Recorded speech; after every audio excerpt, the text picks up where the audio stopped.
All right, what's up, folks? Welcome to Foreign and Domestic. It is good to be here. Gene, get us started off right, sir. I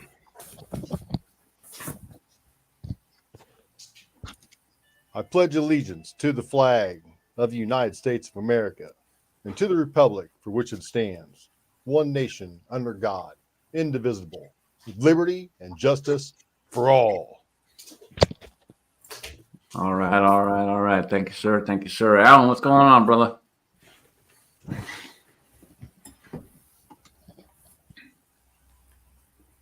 He's doing a hillbilly. Yeah.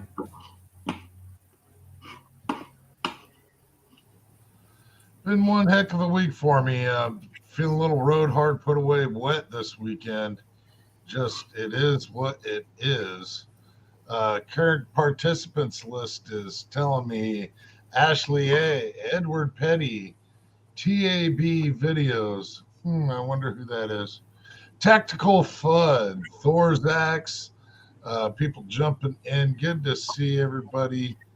Kyle jumping in. Congratulations, by the way, Kyle. Hadn't seen you since then. Yep. Glad to have everybody starting up this Sunday evening. For those wondering, Kyle gets to pick up the rifle Wednesday. So Wednesday it comes out of jail. So a huge congratulations again to Kyle. Awesome job, man. Appreciate you. And I'm looking forward to you getting that. So, Daniel, what you got, man? Well, it's been a busy week for me here at home, cleaning up, redoing the back deck, just trying to keep, make stuff all nice before winter. And I have yet to get out to the squirrel woods, and I'm feeling pretty bad about it. I was just showing these guys earlier one of my little squirrel guns. But thanks for having me on tonight. And hello, Jamie. Hello, Bald. Hello, Hot Pot. Alan. Cheers. Oh, and the people in the side chat. Jamie, what's happening, man? Dude, I just got in the door from church. We had a long rehearsal. We got a big program. The Baptist Association is meeting at our church next week, and we're playing a bunch of choral songs, and they've got really weird key signatures if any of y'all are familiar with choral music. So there's that. But I'm glad to be here. Thanks for having me, man. Absolutely, man. Always good to have you. And you guys had a good show Friday. Excellent show. So, Val, what's going on, man?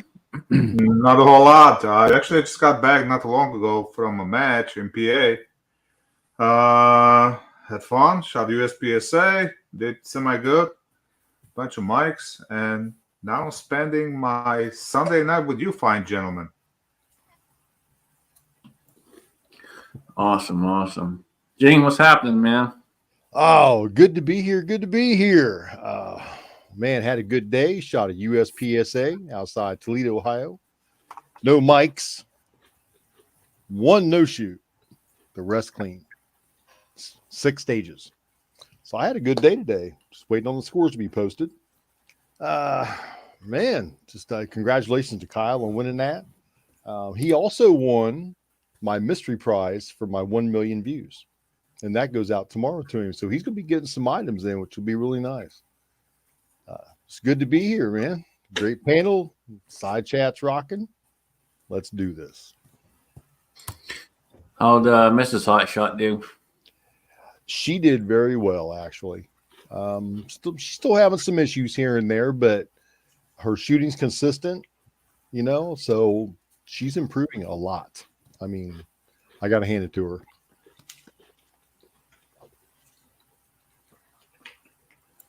Good deal. So, Alan, you had all kinds of issues at work, man. I had the same kind of thing. It was a Monday all week long, dude. Yeah, I don't know what it was this past week, but just one thing after another on top of this one, on top of that one, just fires all over the place, nukes going off. It was just a cluster of a week.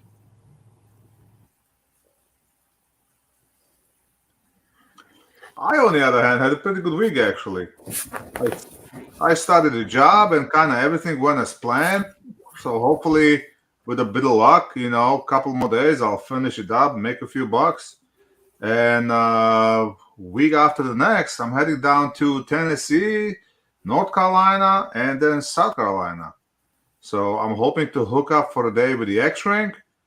And then me and Codaboy 32 are shooting a 3-gun down in Clinton House, South Carolina. So between me and him, that's going to be a shit show. It'll be a fun shit show, though. Now, KB's a good people. I might actually, we'll see how it works out. I might go, because I'm going to, plan is to go to Tennessee Wednesday. Thursday, go to North Carolina, hang out with X-Ring. After that, I might head to Charlotte, hang out with KB a bit, and then me and him will drive to Clinton House on Friday, because the match doesn't really start till Saturday. Friday is a walkthrough and all that good stuff. So I'm really excited. This is the only big match I do in a year in a year. And this is like a second year in a row. That's all I did, and I'm really excited about this. So we'll hopefully it'll be fun like it was last two times. Unfortunately, X-Ring is not shooting because of his health problems. Rick is just discovered he's not shooting because he's actually going on a singles cruise. So there's gonna be all new faces, but at least KB is gonna be there. KB gonna hook you up with a video for the 1911.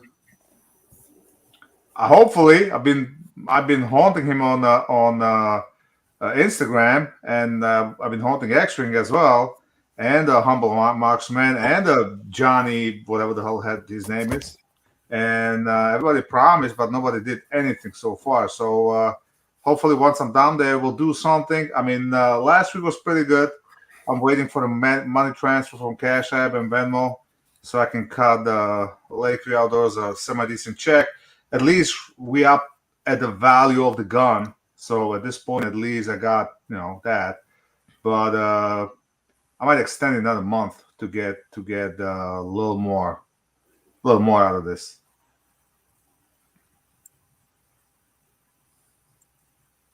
Yeah, I think we can make it happen. Sure. Definitely. Then on the other hand, the whole country had a pretty bad week, huh? How about that stuff in New Mexico? Yeah, when you even have DeSantis coming out against this governor, going, she's violating the Constitution. I mean, then it's just when will the Fed step up and say, because you can claim emergency anytime you want over anything you want. I actually agreed with DeSantis and what he said, and it's a shit show. Yeah, I actually listened to her speech, and the way she defends it, and the way she said that no constitutional right is obsolete, and she can suspend any of it in case of crisis and whatnot, including freedom of speech. She should be in jail. She should be impeached right there and then based on what she just said. And it's kind of funny because I was coming home. You guys ever heard of Health Ranger? Mm-hmm. It's on the Brighteon. He owns the Brighteon.com. He does a podcast. I mean, some of his podcasts are really whack, but he some of them he's got a good point. And I was listening to his podcast on the way back, and basically the way he twisted this is he warned against any kind of violence, any kind of stupid post saying that she should be shot, she should be whatever. He kind of pushes towards impeaching her, call your representatives, blah blah blah blah blah, because he says this might be just a trap, basically just like a January 6th was a trap, for insurrectionist.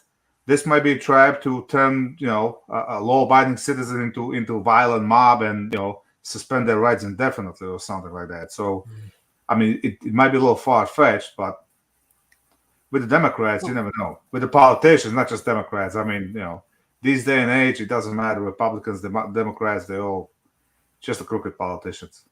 Well, you mentioned the whole January 6th thing. How about, now with Liberty Safes, with the FBI, 8 unmarked SUVs going into the guy's place, searching him only because he was there January 6th during the demonstration. And then the whole fiasco, just calling Liberty Safe up, no subpoena or whatever. Hey, give us the code so we can get the guys that, no. I mean, this got so much stink on it all over. Yeah, and the big problem with that is it's one main manufacturer that makes all of the locks for all the safe companies. That manufacturer came out with a video today, the CEO of it, and it was telling people, "Hey, go over, watch this video, and you can wipe that code out of that keypad because it's just the ones with the keypads."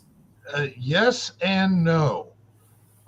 It's already been divulged that there is also a separate manager key on top of the manager key that they say in their pamphlets, in their booklets that that you have your own set key and that there is a separate manager key. But the one that they don't tell you is another backdoor manager key.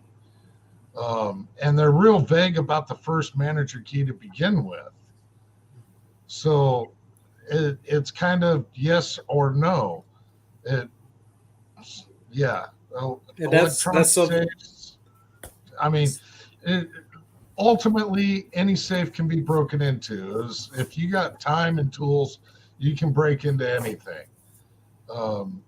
But yeah, they're saying, oh, well, they give you the instructions to change your code, but they don't talk much about the manager code. So now they've come out and said, oh, here's how you change the manager code.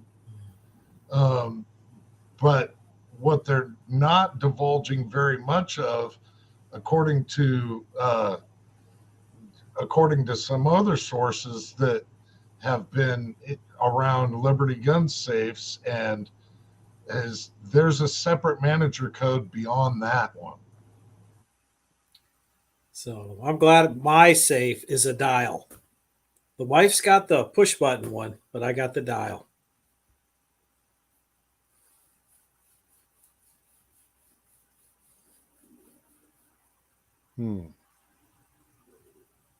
Yeah, I got a dial too. I'm not a big fan of the push button electronic crap, but it's kind of disappointing that Liberty did that. Liberty. I've been selling Liberty safes for years, and they turn around and do this shit. So I inherited mine, and mine's the push button kind, but I don't know what brand it is. Hold on a minute. I'm going to go in there and look. Y'all got me. Got him pondering now. Yeah. But they said you can take those electronic ones off and put the dial on them.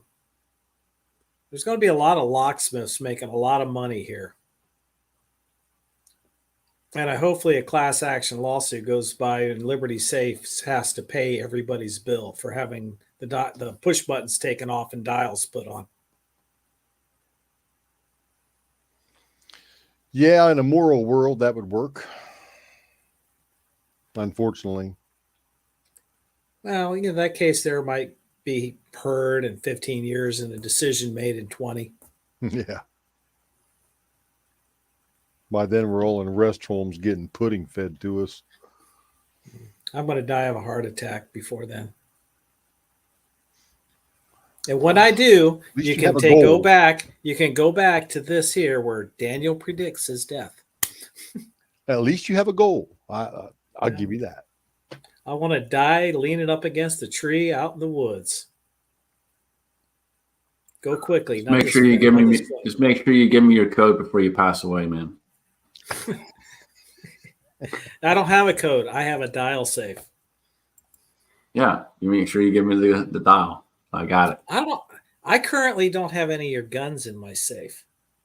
I'm not saying you do, but I think you do at the same time. You do. See? You see what I'm saying? You do. Call the FBI. They'll give you the number.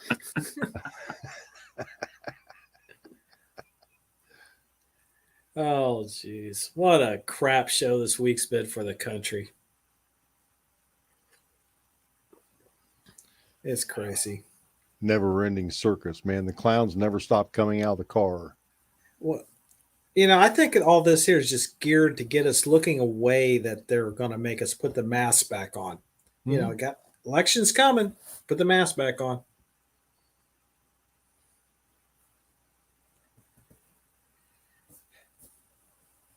Scotsman can't wait for that. Alan, he's all ready. He shaved his beard off just so he could wear the mask properly. And that ain't a lie. Yeah, the tear gas mask, because I'm not going to wear any other. I'll put on the mop gear, and that way when they're trying to gas me. Well, that'll work against the virus. The gas mask and the mop gear. The paper masks don't work, but that one there with the charcoal filters and everything. I'm just not looking forward to that, all that black charcoal crap all over me. After wearing that mop gear, I'm just not looking forward to that. Yeah, Christian, S&G makes most of the locks. I'm not sure if they do electronic ones too, but they make all the mechanical ones. Oh, let me look it up. I was watching a thing from the company that makes all the electronic ones. But yeah, I'm not sure on the electronic, but I know S&G makes all the mechanical.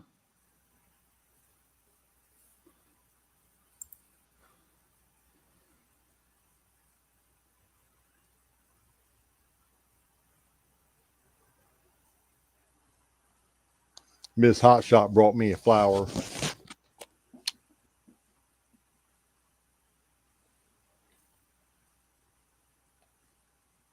kind of flower is that besides the yellow one? Sunflower. No, it's not. It's Yes, not it a is. sunflower. That's not a sunflower. Well, what is it? I know it's not a sunflower because I got sunflowers out here in my front garden. Well, that's a little one. We got some big ones out there too. It's just little one. It's a baby. Yeah. Okay, down at the bottom where it's cut, put your fingers on it, squeeze some of that sap out of it, and tell me what it does. Just don't get it in your eyes. I'm not squeezing stuff to get stuff out of it, man. This is not mine. I cut a sunflower off. I love you, bro, but hey, squeeze your flower. I cut a sunflower off the other day because the wife thought it was all done. She wanted to get the seeds to the goats, and I got some of that sap off of the sunflower, and it's like stickier stuff. And then I don't know if I got some right here on the lip or the eye, maybe both. And that stuff is caustic. It was burning. Well, it's kind of sticky, so it feels familiar. Oh, okay. Secure, SECURELT is the place that makes the locks for all these safes. Secure it.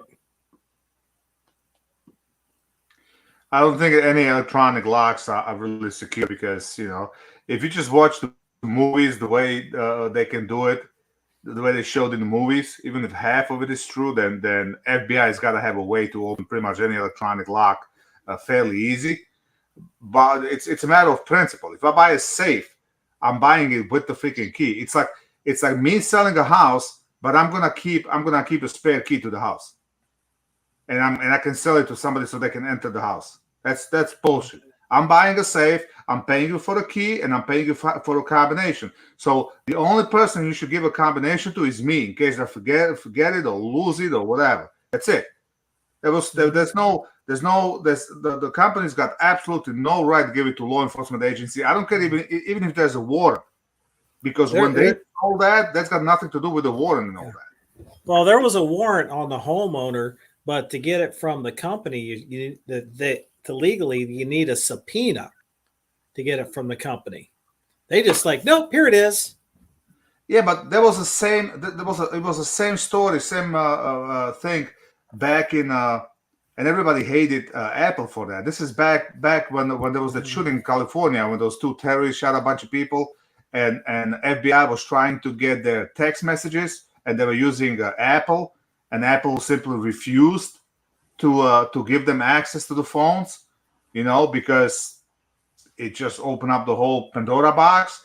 On the one hand, you might hate Apple for that because these were like extreme circumstances, but on the other hand, like who is the FBI to tell you these are extreme circumstances? So, it should be same measure for everybody.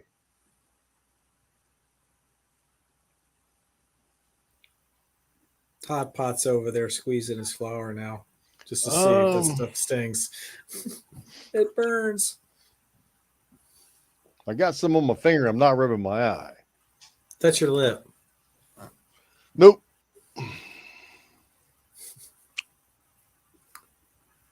You can wash your hand now like 5 or 6 times, and it's still on there. Oh, I got the industrial dishwashing Dawn soap. Not that stuff you buy on the shelf. I got the industrial stuff. Okay. And acetone.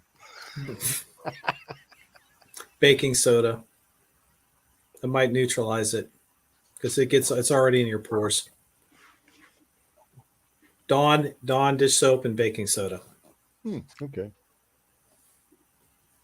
I don't want to see your eye get it because it hurts for a long time.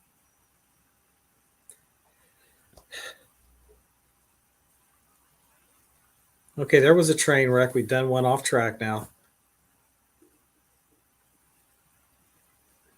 I tattooed a nice sunflower on a girl's elbow yesterday.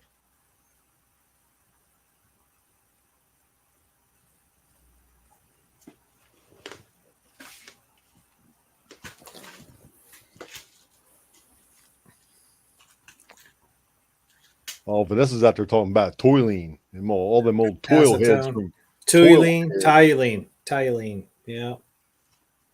There's toluene you get now. It's all watered down. It's not like the toluene from the early 90s and late 80s.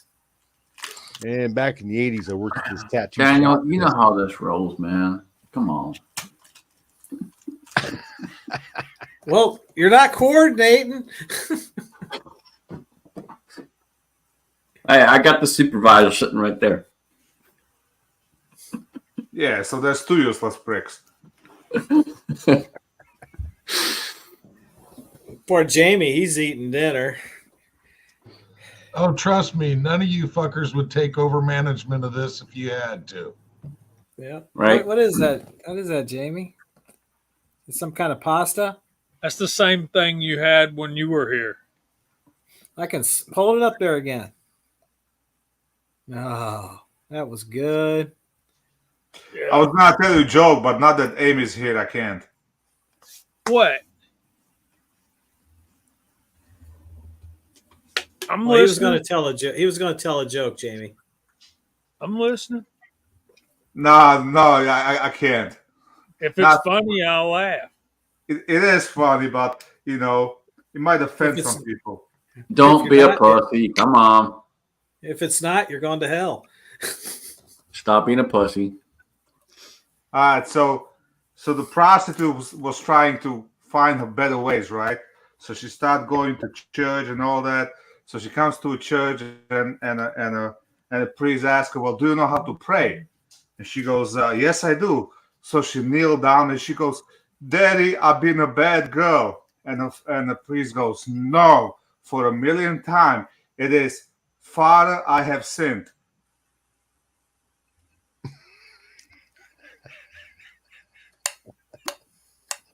That's a bad dad joke. Made somebody laugh. Oh, come on. Okay. You should have just went with, the blonde that got pulled over by the highway patrol. You know that one? No. She gets pulled over by a highway patrol, and there's 2 guys in the highway patrol, and the one guy goes, "Oh, I know her. Go up there and I'm not telling that joke. Jamie's here." You can't pressure me into it.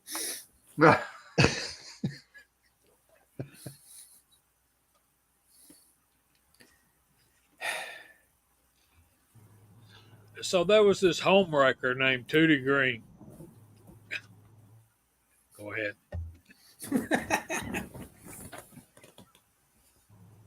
So the senior officer tells the rookie officer, just walk up to the window, don't say anything, unzip your fly. Rookie's like, what? And he's like, just do it, I'm telling you. The rookie officer gets out of the car and he walks up to her and she's like, was I speeding, officer? What's going on? And he unzips his fly and she goes, oh no, not another breathalyzer test.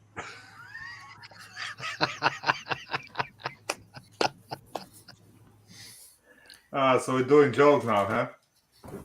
So I was at the gas station and the guy tells me a joke. He goes, a guy comes to a church and tells priest, I think my wife wants to kill me. Every night she's trying to make me drink this green liquid. So the priest is like, all right, let me talk to your wife. So the next day the guy comes to a church again and the priest is like, well, I spoke to your wife for 3 hours last night. Just take the damn poison.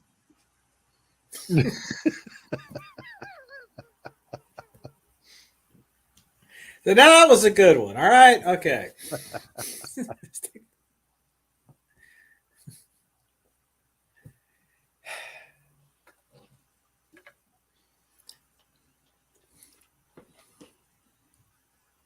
Holy whatever it is, there's Alaskan ballistics. Hey, he shot a moose, I think. He I had a hope short so. He up there. lives in Alaska. It looked like a big moose. Well, pretty much every moose is big. Oh no, this one had a big shovel racks. I mean, it was like Did you see that video where the moose was chasing a grizzly after grizzly like attacked or ate whatever, like a baby moose, and the mother just freaking went after the grizzly and grizzly ran for life. Hey, moose kill more people than all the other animals in Alaska combined. That includes killer whales. I can care less. I'm never going to Alaska. Too cold. My daughter's stationed in Fairbanks, right in the middle. They got moose and bears running all over the base. No, thank you. I'm going down south, not going any more north. I think I might have to go to Alaska next year. Take a metal detector up there. Go up in the spring and July. After the big ice packs break up. Man, 40-foot spread on the rack. That's a big ass moose. I told you that thing big palms. Congratulations. Send me some moose meat. I helped the guy hung the moose head in the log home a couple of years ago. That was a chore. Put a big ass half inch lag bolt I drilled into the stone, probably like 4 inches long. I screwed it in and hung it on that.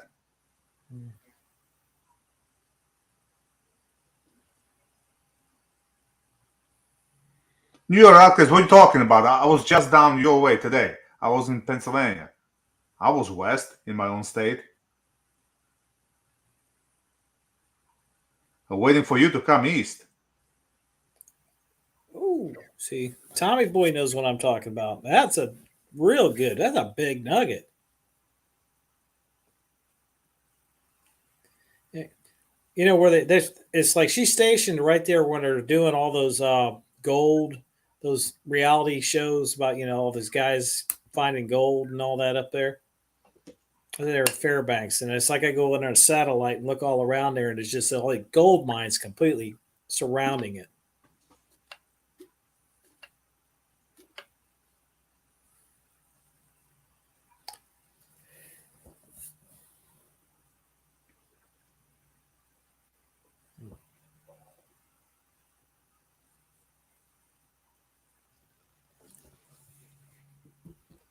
I think Rob really wants to hook up with you, Bald.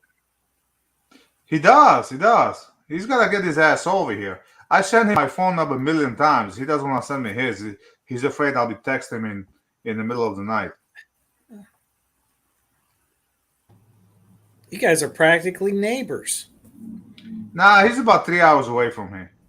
I mean, if I go to Pennsylvania, I'm whatever I'm going, like my sister's house, I'm about hour and a half from him, because he's more like a northwest. If I go to PA, I go straight west.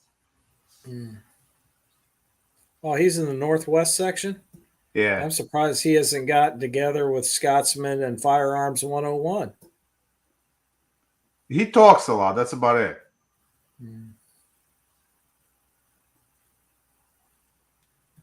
I talk a lot too, but at least I get together with these guys and shoot. Yeah, I'll see how busy I'm in the winter. I might As take a a matter ride. of fact, I've shot with everybody on this panel.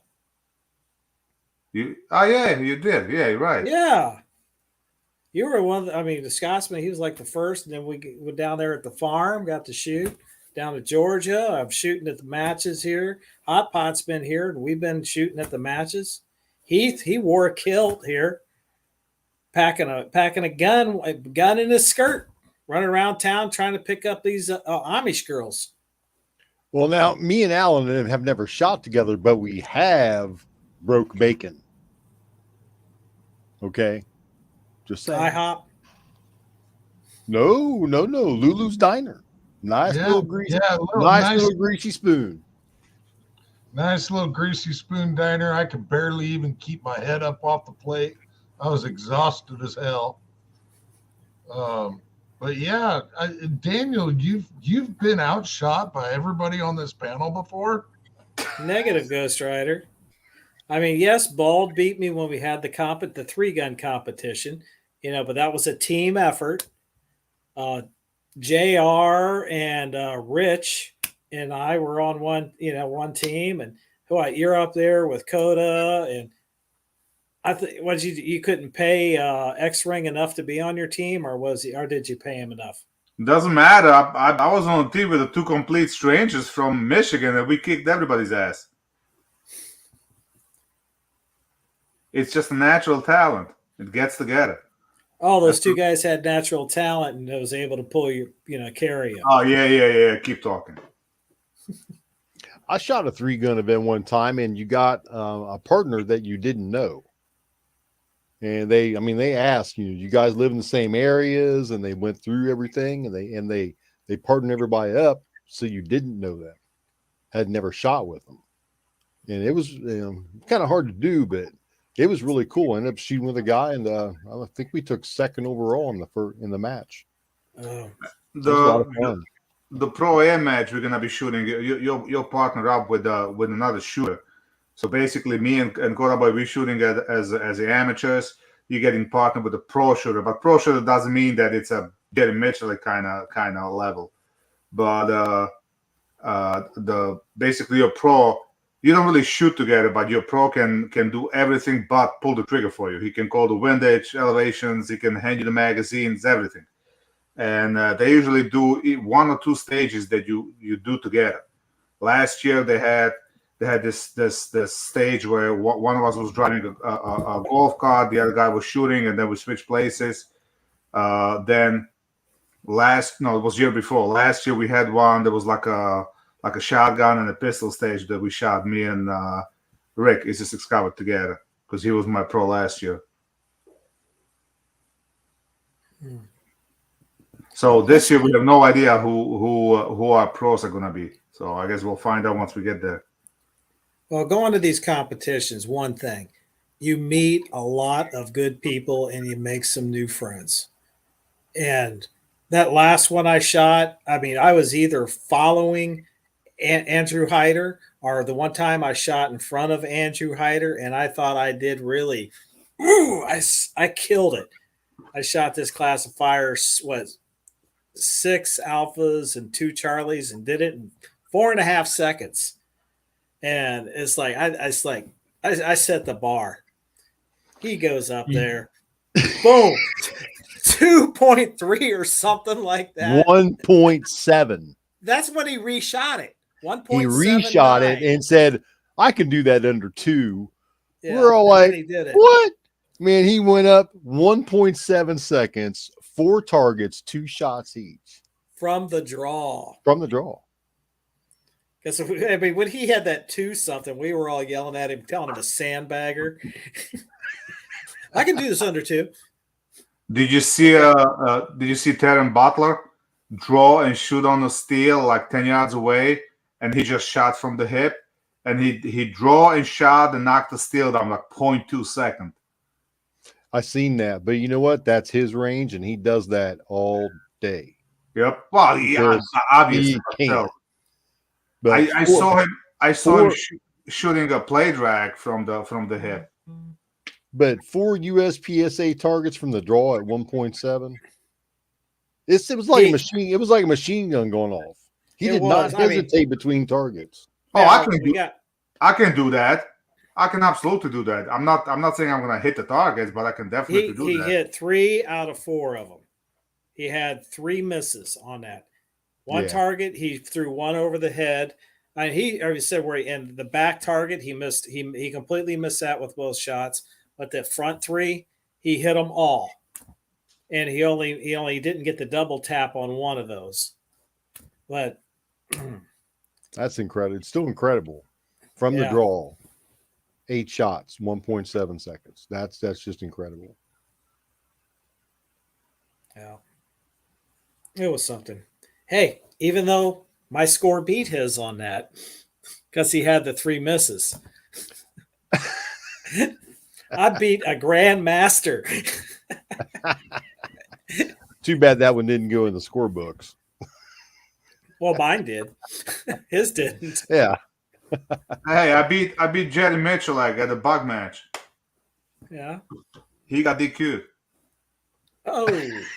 It doesn't matter. I beat him. I'll take the win any way I can. A win's a win. Yeah.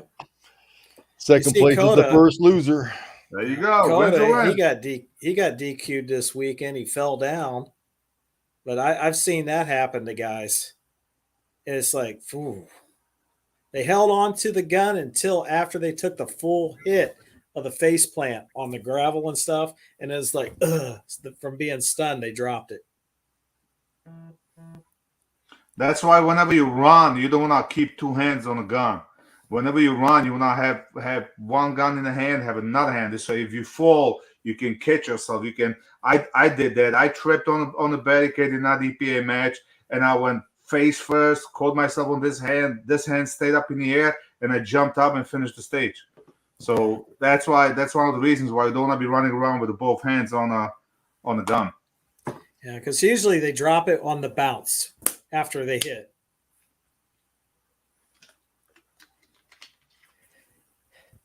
They don't have that in cowboy action, though, Jamie.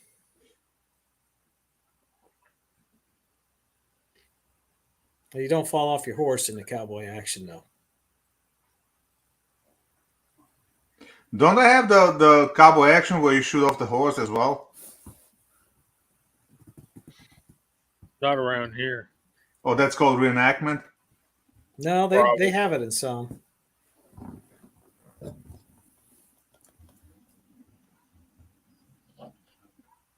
So I got a text Friday night from 6-shooter Texan. Give me a number to call, so I'm gonna call this guy as soon as I get off of here. I let it slip my mind. Is that your next tattoo? Yes. Oh. Yes. What do you think, Jamie? What do you think as an expert? I'm no expert. I don't have any tattoos, but that one looks good. I think that's a bubblegum machine temporary tattoo that's been done about 1 million times all across these lands. Yeah, well, that is exactly. That's exactly what that is because I've done it. It's not from bubblegum machine though. It's that's a bubblegum machine stick-on tattoo, man. It'll go right here. You're not putting it on your arm. You're putting it on as a tramp stamp. That thing's gonna be about 3 times the size it is to tattoo it. Tattooing is not that sticker that you're gonna put on your arm. All right, so come on. I gotta start somewhere. Give me a break. First of all, I'm still trying to figure out what I want. Second of all, right now I'm freaking broke. I can't afford a tattoo. Not unless I'm gonna drive to freaking Ohio and you do it for free. And I can't even afford the gas to drive to Ohio. Bring something to trade. I'll do it. You know. Yeah, bring one of those guns you're trying to sell. Yeah. They'll trade you out. That's a bubblegum machine temporary tattoo, man. Stay away from that stuff. That's not a bad idea, actually. Hey, Gene. It's one gun per day for tattoos, right? Well, limited time depending on the 'Cause- firearm. well, You no, know, that- we'd have to go by the used book value of it and look at how many rounds have been shot out of it. Is it dirty? Is it clean? How many magazines? Does it still have the Magazine serial capacity. numbers? Does it Magazine still have capacity. serial numbers on it? Yeah, it's got to have some kind of number on it, man. 1, 2, 3, 4, 5, 6, 7, 8's fine. It's a number. Because that Dang, tattoo Gene. looks like 3 days. Why don't you just talk him into just giving you a dang gun, man? Working on it. Bald gets a tattoo, Gene gets a gun. I get free transfers in my FFL. See, I know a lot of auto mechanics that pick up a lot of guns for doing car repairs around here. I've traded before. So Christian Grest does not have any tattoos, and Walter Davis does not have any tattoos. Aren't they just freaks? They need to belong in a sideshow. The non-tattooed people. Look at these clean skin freaks. Hey, Gene, tell me a little bit about the challenges of tattooing over scars. Scars are very finicky. No tattoos. Depending on if it's a surgical scar, a burn scar, a road rash scar. Surgical scars have to be seasoned at least 2+ years because of going all the way through the dermis and epidermis. Oh, Yes, I will. Yes, I will. And we're going to video the whole thing, run a live stream. And then I can get you both because I have a protection thing for my face, likeness, my name, likeness, and image. There's Just only like one. all these college students get now. There's only one problem. If he does that on my right cheek, then you won't be able to tell the difference between my right cheek and the left cheek. Because they'll both look so pretty. Yeah, they both look like an ass.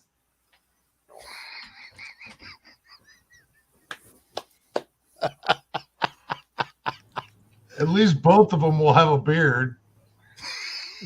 Oh, trust me, I got more hair on my ass than anybody on my freaking body. So, yeah, it'll have a beard no matter what. Oh, you know what though? I was tattooing this guy one day, and I had an epiphany about my job. You know, when you're little, you always wonder, what am I going to be when I grow up? I'm going to be a mechanic. Am I going to go in the military?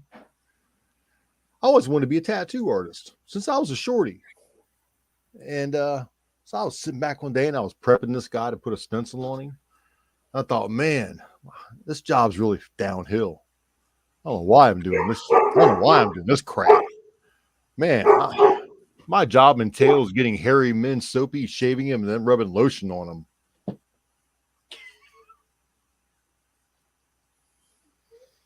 It ain't right. but you're so good at it, Gene.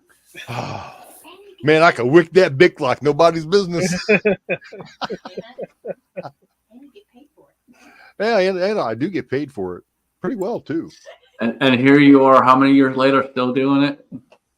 40, from October 29th is 43 years.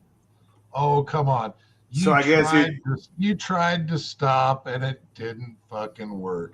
I guess he love likes it. rubbing lotion on men. Well, just strange people in general.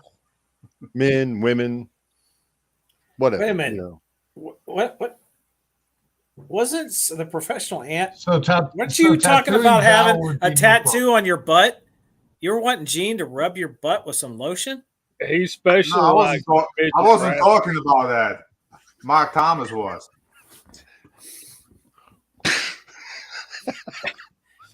Yeah, Mark, you're the one that caused this. Yeah. Yeah, he did. Yeah, he's particularly likes the midget wrestlers. Ain't that right, Gene?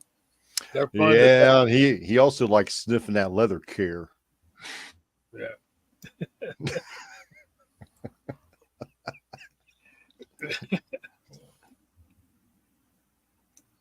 Oh my goodness. Thorzak said, "Sitting on the throne, thoughts by Gene."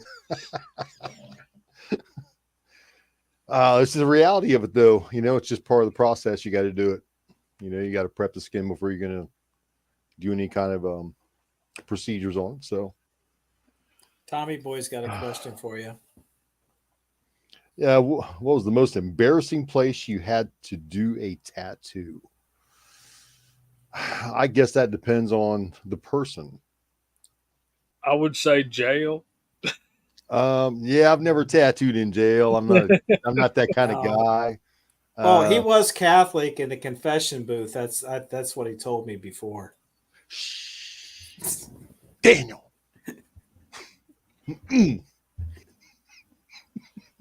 The most embarrassing place for me to tattoo someone?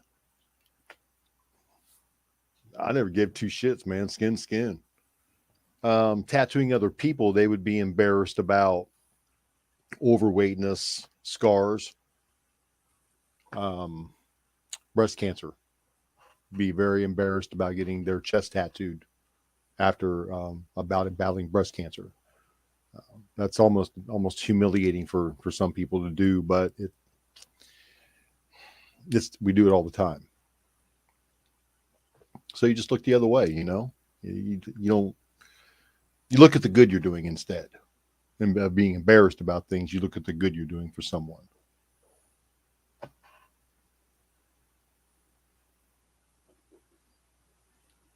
So since Alan can't have a beard right now, would you tattoo a beard on his face?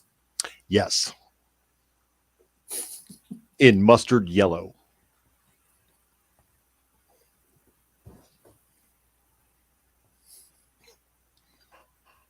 Because we know how many wieners he eats. He hasn't said hello to the YouTube auditor yet. No, I didn't want to greet them and run them off because I figured this is the direction the show was going to go. I kind of figured they'd leave on their own. Oh, bad jokes and tattoos.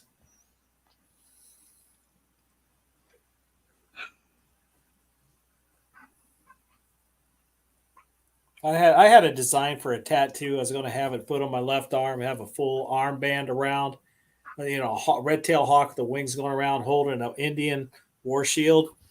And the morning that I was supposed to go in, the guy's wife called me and said he had a heart attack. He won't be doing anything today. It's like, take a hint, Daniel. No tattoos for you. Yeah, that was your hint not to get one of those armbands. That's like, these people getting barbed wire tattooed around their bicep, like, barbed wire. Really? Oh, he put it on.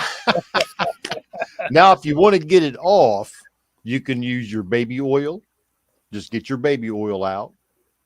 Or you can use Scotch tape. It'll come all by itself in a couple of days. Sometimes they don't. These don't last that long. The other one I had, the first one I put on, that one lasted quite a bit. And then I found the one that I put on and I couldn't see anything. I'm like, I must have screwed it up. And then I woke up next day and it was there. You buy fake tattoos and put them on, you bald. Hey, we quit doing that back in high school. We would have like family get together and stuff. We'd talk to my cousins and especially the girls. We get all these fake tattoos, and the girls put them on as trash stamps or tramp stamps. And we put some on there, and you should have seen some mothers that were freaking out. It was funny till the dads broke out the belts. The moms had the switches. You could have at least put it on even with your arm. Listen, I'm not about to shave. Is that the least hairy place you had to stick it? Yes, exactly. Okay.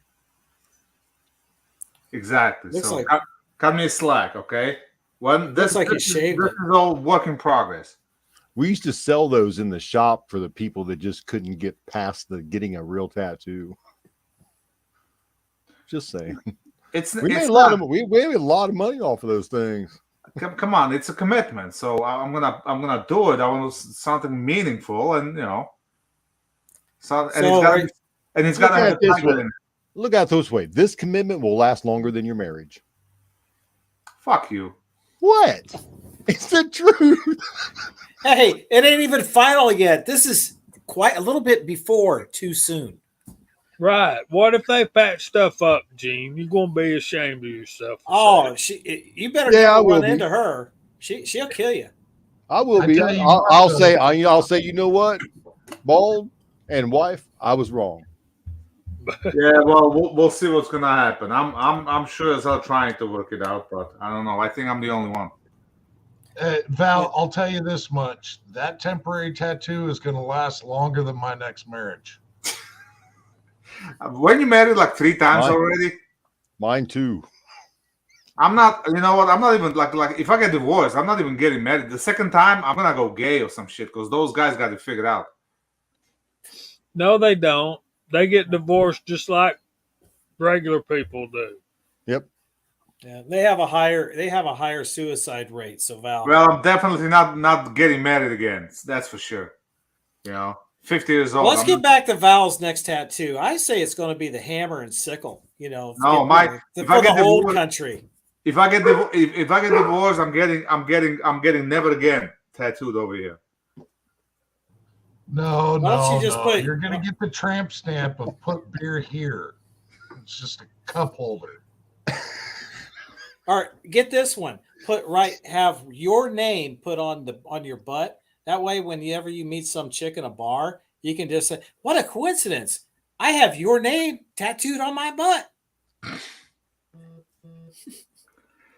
You got that issues. That can lead to. You know what, Daniel? That may be like getting the cut off rooster's head in the noose tattooed on your calf. Yep. That's like when Daniel comes to a doctor and tells him that his ass hurts. And doctor tells him, well, where does it hurt? And Daniel goes, well, especially around the entrance. And doctor tells him, well, as long as you're going to call it an entrance, it's going to hurt.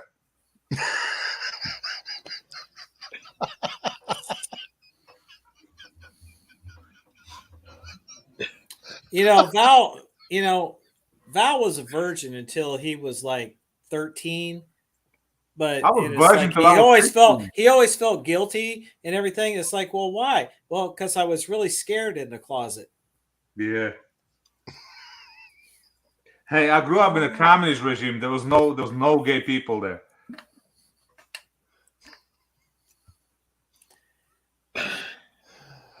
Anybody bought any guns this week? Ashley, I looked at a couple this week. I looked at Masterpiece Arms DS9. Hey, I was looking at that one too, but I can't buy any guns. Probably no guns this year, maybe next year. My local shop has 3 of them in stock. How much? Well, like 2,800? 26 and 29, depending on which model. For me, it's a toss-up between that and the Bull Armory. I already got a Staccato. What do I need an MPA for? The Staccato Bros. Yeah, I know.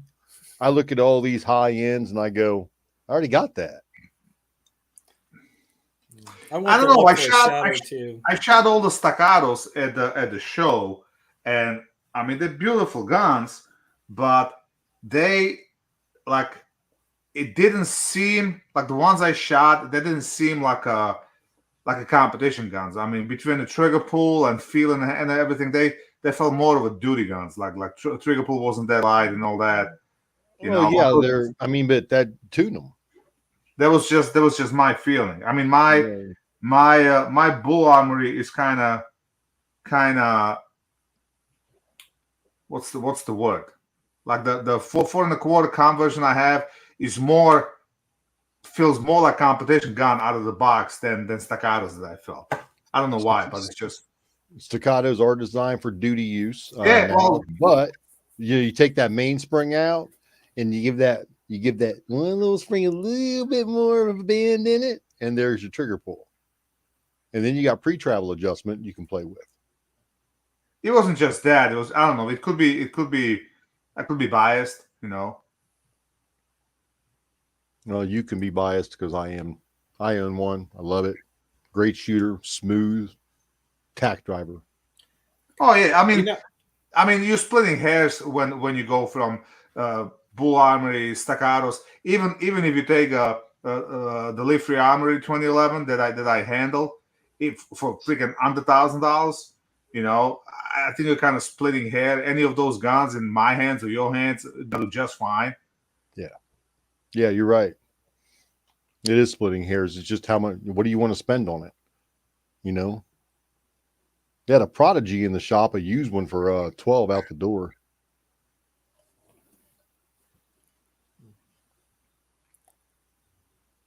New York Outcast, you shouldn't have to mess with any of them, but we all doctor them up anyway. Well, you know, if you start shooting like me and Bald do and Daniel, when you go out there in a competitive mode with it, you really find out what needs what, and you can spend $8,000 on a honcho, full open race gun, and still have to mess with the ejector, still have to tune the magazines. It's part of the world of 2011s. Hey, Gene, you're talking to Rob. He's driving like freaking 96 Honda Civic or something. So, come Yeah, on. carries a Glock 19 too. So, No, he carries Smith & Wesson. I think he's M&P Shield kind of guy. yeah, he's an MMP guy. And so he's one level above Glock. yeah, but they I priced. gotta say, I'll give Rob some credit. He at least carries a Smith. He doesn't carry a freaking Glock. Yeah. Okay. Now He gets a little bit of credit for that. I was just being sarcastic, guys. I know he's a Smith & Wesson fan. all right. I got a would question like to for be- myself. I would like to be at the point in my life where I speculate over $3,000 to $6,000 pistols. I'm just going to pick one of these up. It's no big deal. That would be a nice ideology for me. The thing I'm wondering is because I'm thinking about the Shadow 2 Compact and get it with the cutout for the optic. Now, the full-size Shadow 2s come in 9 or 40 cal. Yeah. I'm wondering about the compact. Does it also come in Come 40 on out. cal? Because that'll put me in a major power factor. I've only seen it in 9 so far. I haven't seen anything about a 40. There's no point having a compact in the 40 for a competition. And The 40's bigger. And definitely, there's no point having a single action, double action, because if you're gonna shoot competition, now you're shooting limited division. What's the point of shooting a small gun like that in a limited division where you're gonna be shooting against 2011s in the 40? Well, I shoot my PO1 Omega, and I'm beating some guys with race guns. Yeah, but you're shooting that in the production division, so you're shooting against production guns. I'm not even looking at that because production at these local events where you got 30 to 60 people showing up, there might be 2 people shooting production. All the rest of them, most of them are shooting limited optics. And I just look at the overall score where I scored in amongst them all. When I'm shooting a PCC, there might be anywhere from 2 to 6 people shooting PCCs. You should always look All right, Paul, where are you at on your that, man? division. It's your division you're shooting against, not everybody else. Well, you're right. I'm usually not shooting about again. I was just shooting against you and Chris. No, because you shoot PCC. No, I just gone there to shoot you between you and Chris and just want to say I kicked both your asses. And I haven't, I'm just waiting to that day when I can say I kicked both your asses. Yeah, good luck with that. All right, Paul, where are you at on the 10 millimeter, man? Hang on, I'll tell you right now. We are at. I got an entry in there. Yeah, you do. I do too. Let's see. So altogether, 1, 2, 3, 4, 5, 6, 7, 8, 9, 10, 11, 12, 13, 16. 850 and 300. So we had $1,150 altogether. So I think I owe him. I gotta send him check now for about $700. I'm just waiting for the Cash App and Venmo to clear. So we need a bit more. Come on, people, open up your wallets, damn it.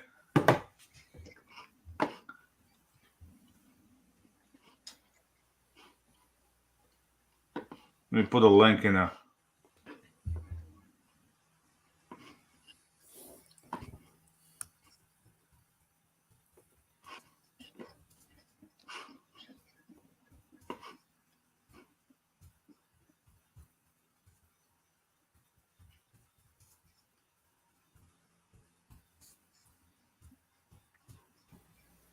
Sorry, guys. I was making my drink order.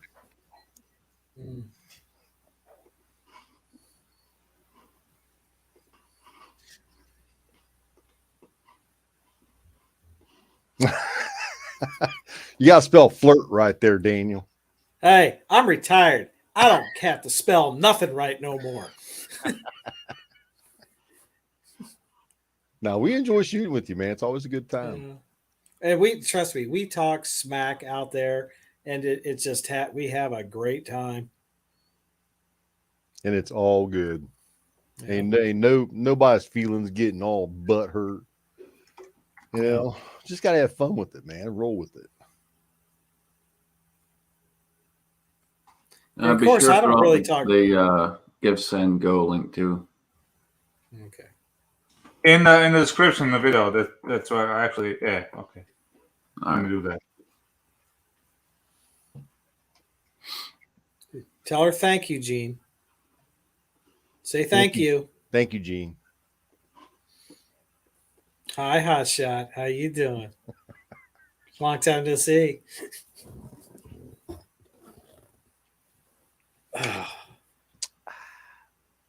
What you drinking? Captain and Diet 7-Up. Diet 7-Up. I'm a low carb alcoholic. I gave up on drinking. I haven't had a drink in over a month. I'm sorry. I'm actually not. I mean, the only reason I was drinking is to help me sleep. And like during the day, I barely had a beer. And so with all the shit going on, I just gave up on it literally from day to day. And I don't really miss it. The only problem is I can't sleep for shit. So I got some Ambien my doctor gave me, but I'm not trying not to abuse it. So I just grab a half of it here and there. And my biggest problem is insomnia. I just can't sleep. Oh, just wait till you go to some event where other people are drinking like crazy. You're gonna hate them just as much as I do. No, I quit drinking. I can't handle it. No, it doesn't. It doesn't bother me. I literally go. Last week I was at the bar with the friends. They were drinking and had the lemon water, and I ordered the food. I sat there for 2 hours with them with bullshit. I had the three or four of those lemon waters. I ate my food and I left. I like it's just like smoking. I gave up smoking. I can hang out with the smokers. It stinks, but I don't miss it. Oh no, I'm talking about when they get to the point that it's like, I love you, man. You know, Oh God, I hate those and all drunks. that crap. I'm not one of those drunks. I don't do that. I don't start that crap, man. If you start that crap around me drunk, we ain't hanging him. That's it. We're done. Plus, I'm kind of converting everything to calories now. So drink as well. I'm trying to lean out even more. So Apparently, lemon water I is do a that. lemon water is the non-alcoholic version of hard seltzer. I don't know. Without the seltzer.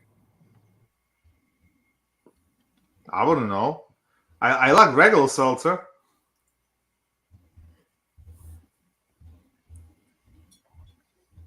Scotsman. Got that head shaking. Oh. All right, Alan, we're a little over halfway, man. You want to go through the slide chat?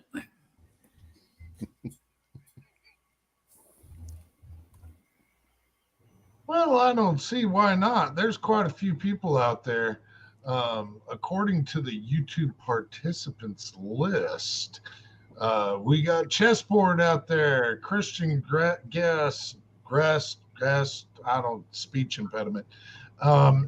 Info Brothers, M. Gabriel, Mark Thomas, Mike Hester. Yeah, okay, why not? New York Outcast, Patriot in the Dark, got the Tactical Fud and Thor's Axe.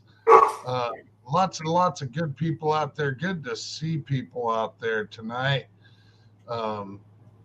Yeah, other than the guys here on the panel, that's pretty close to it.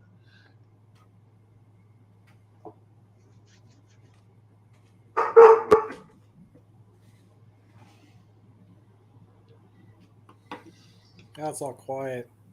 No, everybody I've been watching more and more reviews on the Shadow 2 Compact. The one thing that I'm disappointed in is even if you go to CZ USA right now, they're not like pimping this thing at all.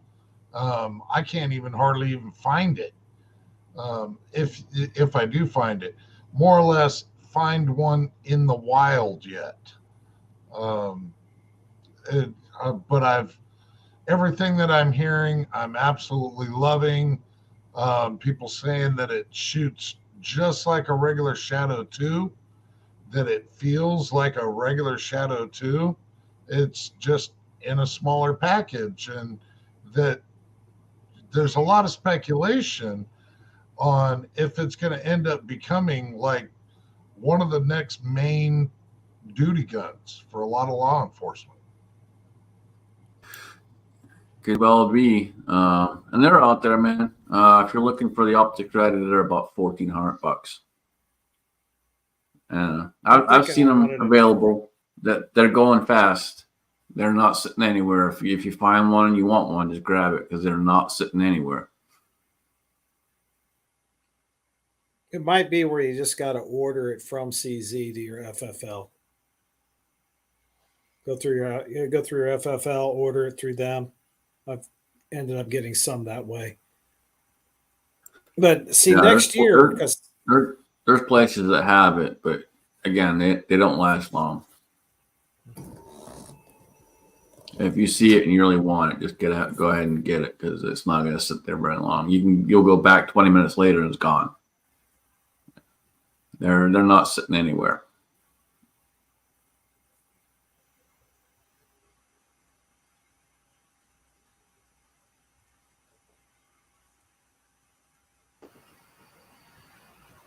Damn, boy, also quiet.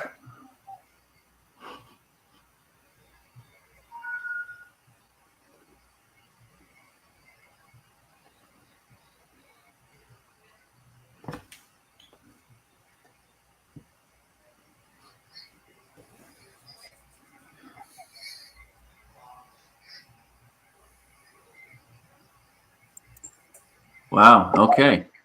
Why is everybody muted? What the hell? So, y'all know a lot of us have been doing these squirrel gun videos. yeah, So, and y'all were telling jokes earlier.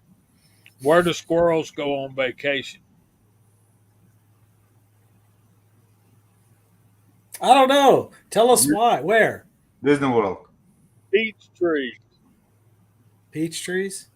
Beach trees. Ah, beach trees. That's a dad joke. Right. Yeah, but if you ride motorcycles, squirrels are just nature's little speed bumps. I got a sticker on my helmet that says that. And deer are dead ends.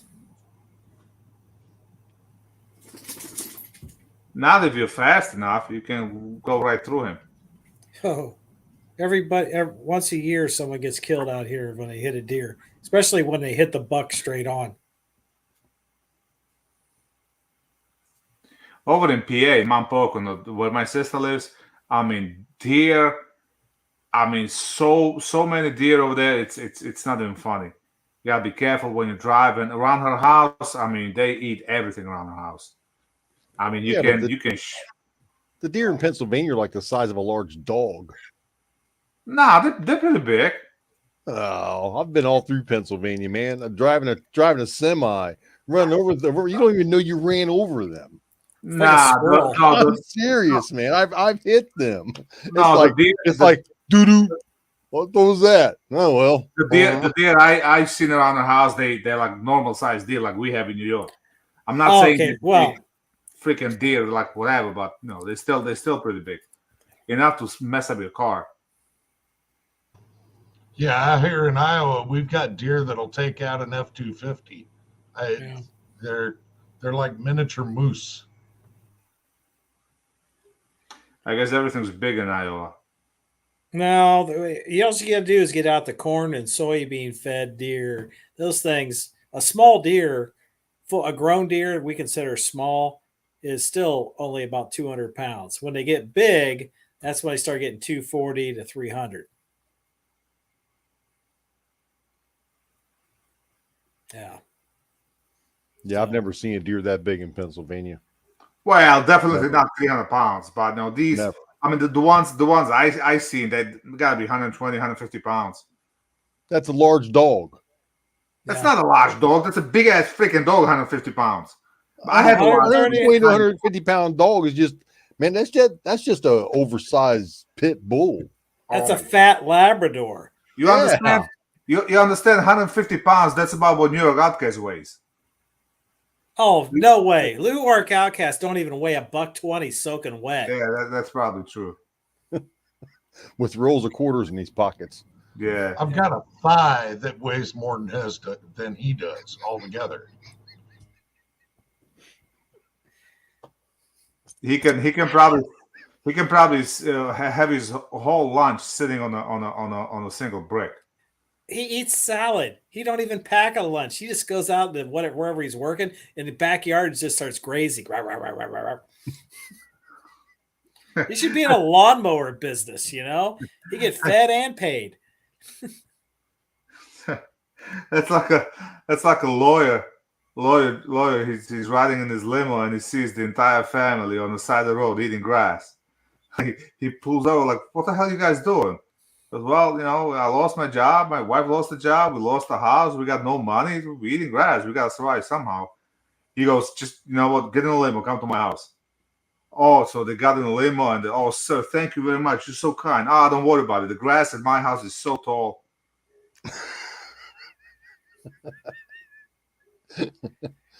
Rob says 175 to 180 pricks. Ain't no way. Unless he keeps hiding his belly. Does he ever show his belly on camera?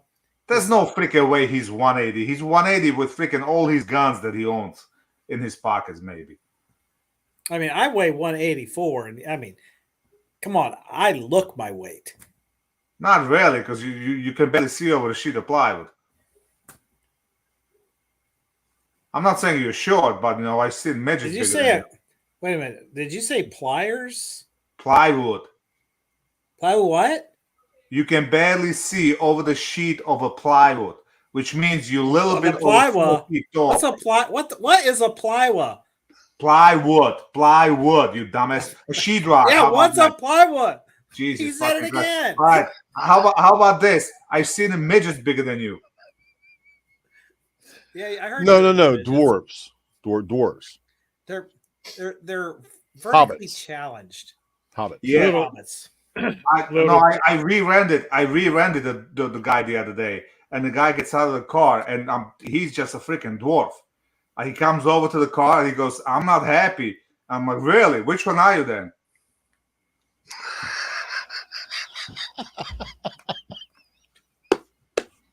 They're little people. So, Scotsman, Allen, when are y'all going to take control of this?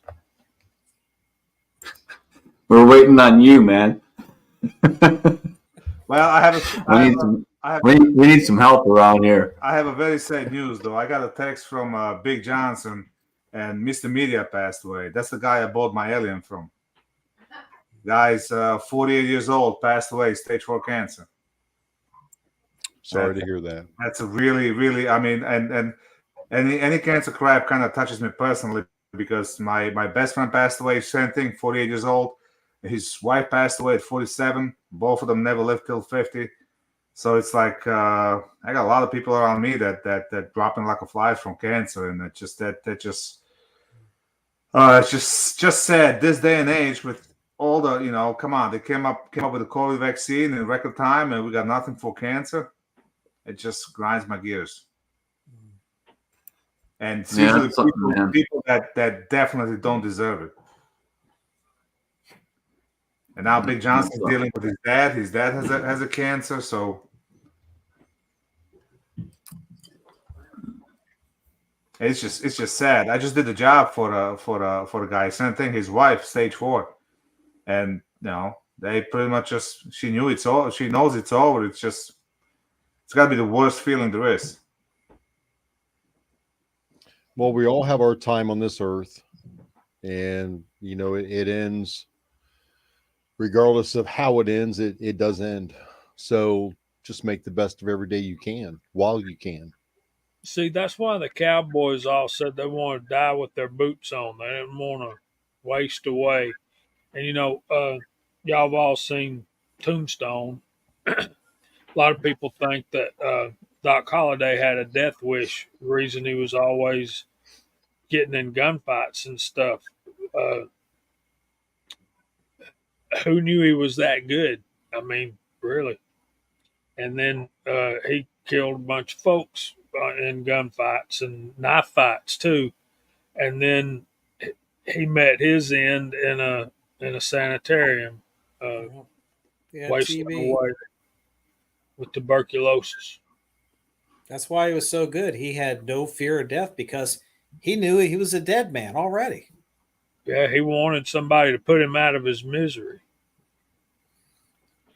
I had the guy sold the house a couple of years ago. Same thing. They moved in with their father-in-law. Father-in-law had terminal cancer, and they literally gave him like 6 or 7 months, and he lived those few months to the fullest, and he did not give a flying F. The back of his car, all stickers like F Biden and F Democrats, and he just Then he's on the parkway one day, and somebody cut him off, like in a Beamer or something. So we followed them to the exit, and when they were making a left turn, so we pulled right next to him. He got out of his little Honda he was driving with a big ass machete in his hand. He knocked on the window with a machete and told them, "You never know who's watching." Those people sped off like there's no tomorrow. That's for sure. This guy did not care at all.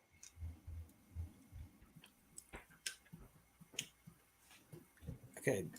So, Jamie, when you go shoot your cowboy action there next year or this year, what are you going to shoot? I got a sneaking suspicion that that's going to change.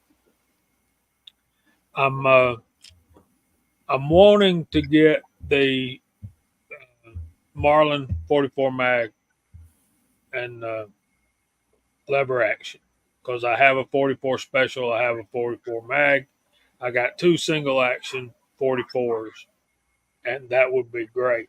Now I could go ahead and shoot it, shoot cowboy action. I've got the coach gun, and I got the 2 44s, but I don't have a 44 lever action. But I could take different ammo and shoot my Rossi 357.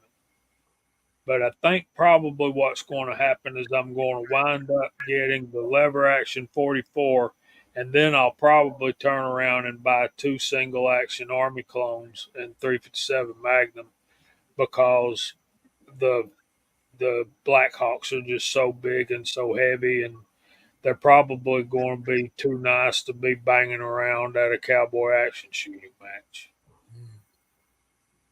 That's what I think's going to eventually happen. Okay. Never mind that. I want to see your outfit and the name you're going to come up with.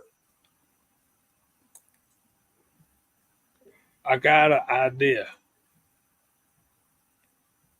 I want to see you in like an all black with a big cross and, I don't know, shooting preacher or something like that.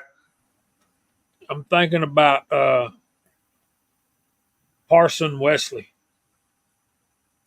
No clue. Parson is a preacher. Okay. Or Reverend Wesley. That's my middle name. And I have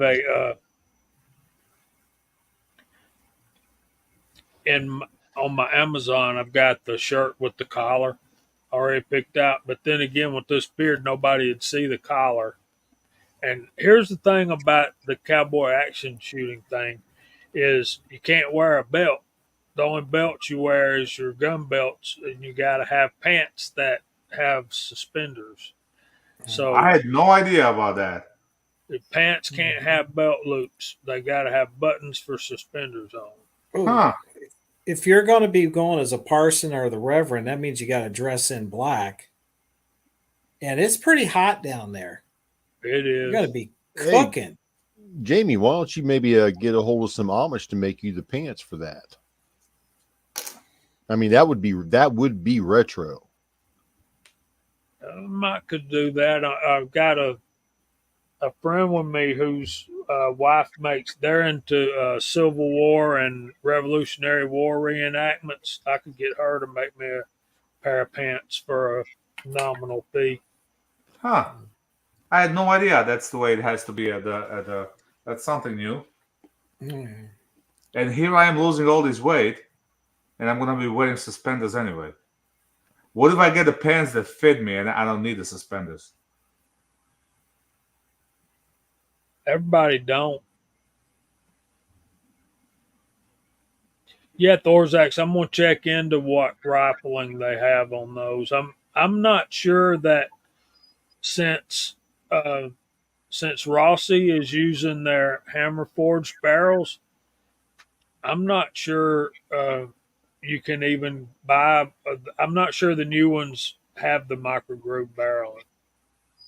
I looked at a new Rossi 357 Magnum over at the gun shop. We were there yesterday afternoon, and it was kind of pricey, but it was nice. Oh, by the way, the Steel Valley casting bullets, I shot them today at the match, and actually did a quick video just waiting for it to go live, and they performed flawlessly. So for the price, especially with the discount from Chris, that's the cheapest 9mm bullet you can find. And the best thing is, it doesn't have a Daniel syndrome. They don't keyhole. Well, I was kind of concerned when you did the video because you seem to be getting some slightly inconsistent weights on those. Yeah, you seem put off. That's you're gonna get that pretty much on all the bullets. You know, No. within 2-3 grains is not a big deal. I found out, and like blue bullets, 147s, they're more like 150s, 151. So that's really not that big of a deal. My biggest issue is, I mean, I loaded them same as all the other bullets. I didn't have to change a single thing. Didn't mess with the crimp, didn't mess with anything. Just changed the bullet, and they all ran no problem. And I tested like 30, 40 of them, and I went to the match and shot 160 of them at the match. And I even mixed them up with the Galant bullets and the blue bullets in the mag, and no issues whatsoever. You know. You know what, Bold? Do you want to see a cheaper bullet than you're buying? Well, yeah, but that's not really cheaper because you also have to take the time under consideration. Yeah. Well, Yeah, I can cast 500 to 600 bullets in an hour. Okay, but you got to hour out of my day. And how long is it going to take you to powder coat them? Actually, another 15 minutes. But you're going to do them at work.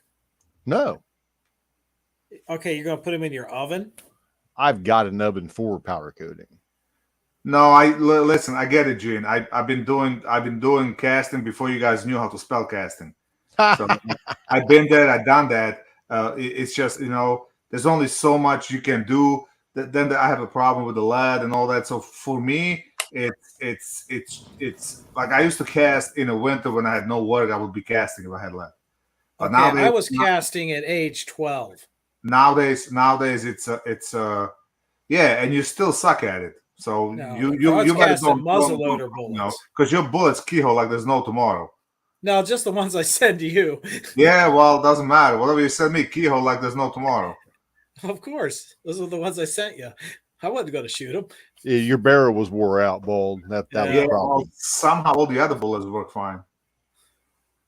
No, I'm but just- those Steel Well, Valley, That I that's shot that's pretty interesting on the whole suspender thing there, Jamie. I didn't know that. I'm still looking into all the different rules and regulations on it.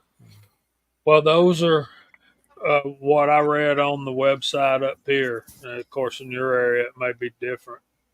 But also got Palo Verde spring kit from Rossi 357 Magnum. So that and some slick up work, and that thing should be ready to go. They also make a short stroke kit for one, so that you don't have to go all the way out and all the way back. There's a bunch of videos you go on YouTube. They show all the stuff they do. Get your mind out of the gutter, Scotsman. He's I a dug out he's your a short press. stroker. Yeah, I dug out your press cards, man. I just gotta find the box, ship it. So eventually it'll get to you. for those Steel Valley casting. I went and ordered some right after I met the guy at that World Series steel thing. I ordered 500 of them after he gave me 50 to shoot. And hey, those were the most inexpensive bullets. I mean, these were cast, high tech coating, and they were consistent, straight down the thing. So with like what Val just told you all about what his experience in there, I'm right there with it on that. So if you're going to shoot something like that, and a lot of them for some range stuff and plinking, can't beat it. Yeah, I'm gonna reach out to the guy, see if I can maybe get a discount code as well, and maybe use their swag, maybe have them send me some shit and shit, and try to promote them because I was all about the what was the other bullet I was using? The Galant, the Galant. I was using them for a long time, but they always out of stock. They're not price wise, they're not cheaper. The only downsides of the Steel Valley is you don't have that big of a selection. But at 147s, I like what they have, and I might order a bunch of EBG heads at the 165 grains because last time I shot a match, I had a bunch of 165 left over, and it seems like the sick between that heavy light in the front and the weight and everything, and a 165 grain bullet just really likes him. It shoots really accurate out of that gun, and it's like a step about 22. Now a little more money, but so I might do that just for the sake. But 147s are generally what I shoot in almost everything. I loaded a couple of harder ones for the 3-gun match for the Bull Armory because that has a comp. But other than that, 147s, with about 3.1, 3.2 grains of clean shot or tight group.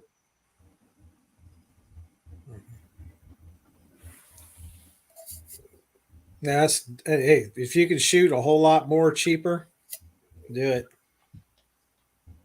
I mean, Alan, casting's nice because when you get in the groove, that's kind of a hobby as well. So when I did that, I had a special mold, 135 gram mold. I actually sent it to the freaking Beaner, and I told him I want it back eventually. I guess he forgot about it, and that was kind of for my grand power, and I would same thing. I would cast 1,000, 2,000 of them over the week.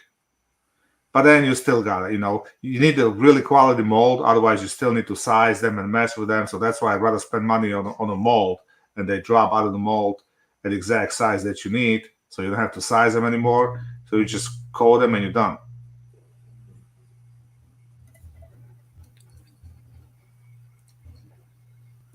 Okay, so reloading. Are you going to use the staccato next year? No.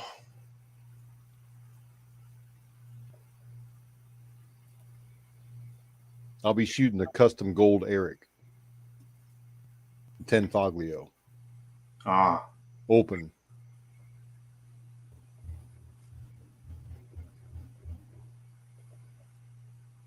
You know, I have a nice FN and the Smith and Wesson. I'll trade it for the Staccato. I bet you would. I can't stand FNs. Hate Now, them. Man, holding them in my hand is like makes me want to vomit. Shooting them completes the procedure. I do not like FNs. I don't like the grip angle. I don't like the way they feel. They feel like a cheap plastic toy. Nah, Kind of like a Glock. Yeah. The 509, I'm just a short grip. That's the only thing. I mean, with a 15 round mag, it's good. But problem is, I can't have a 15 round mag. So what's the point? You know. But that's the only thing. That regular mag that grip is 1/4 inch too shy for me. And for the life of me, I don't understand why manufacturers keep doing that. Same like why would Smith and Wesson sends a competitor right in that huge plastic box? Why?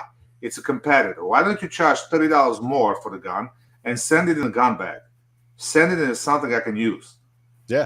You got a huge Tupperware box that nobody ever gonna use for anything else but a paperweight, and it's gonna wind up in a landfill. You know. So that you know what? that gold custom Eric came in a stupid nice box.